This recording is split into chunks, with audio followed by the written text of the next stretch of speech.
izhodišče bi imela to, kar sem do sedaj tudi po svojem životu doživela. Jaz mislim, da je zelo pozitivno, da ste mladi tako aktivni in da ste tudi začeli razmišljati o tem, da bi potrebno bilo na nivoju Pomurja oziroma še širše ustanoviti mladinske svete.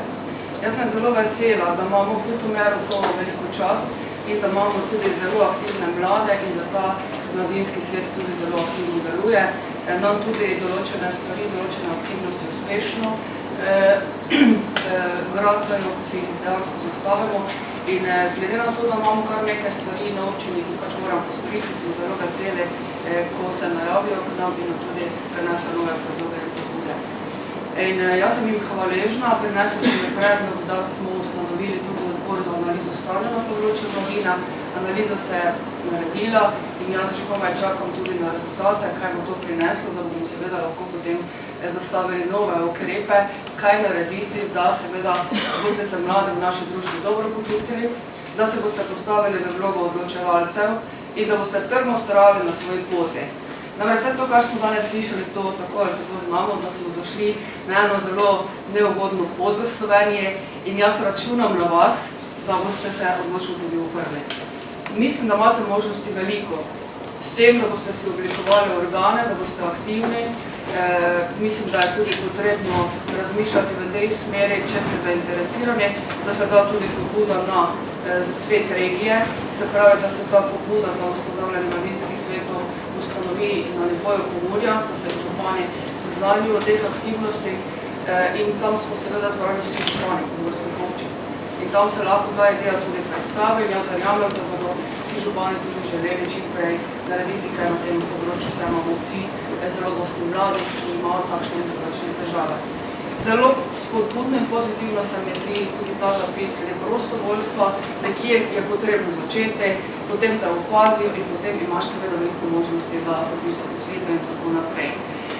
Jaz moram reči, da mi je zelo žal, jaz nisem politično opredeljena in moram se dotakniti tega, da se pač dogajajo čudne stvari. Jaz imam en odnos do političnih strank, vendar mislim, da enih stvari ne morem in jih tudi lahko javno povem, se ne morem z njimi strinjati. Recimo, zdaj konkretno se ukvarjamo z določenimi stvarmi, občina se trudi spodbujati kakšno projektno delo z mladimi.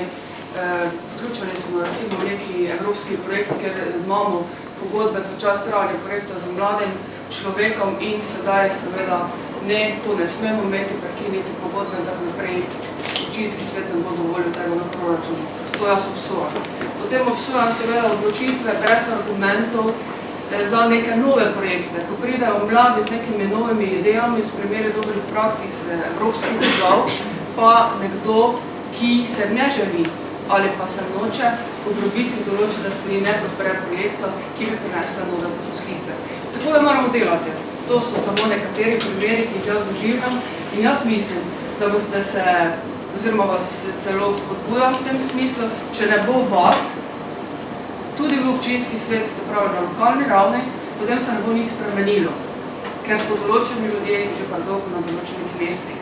In če bo prišel novi veter, če bo prišel do novih idej, do poštenega, pravičnega dela, potem lahko v Sloveniji pričakujemo svetel izgled, če ne pa po moje ne. To je moje osebno mnenje, če ga delite, če pa ne pa tudi nič narobe. Ampak jaz mislim, da moramo nekaj narediti. Ne smemo samo kritizirati, potrebno se organizirati, potrebno je odločno ukrepati in poskus nič ne stane. Treba je probati, če je uspeš, če pa ne pa pač eno dobre izkušnje za naprej.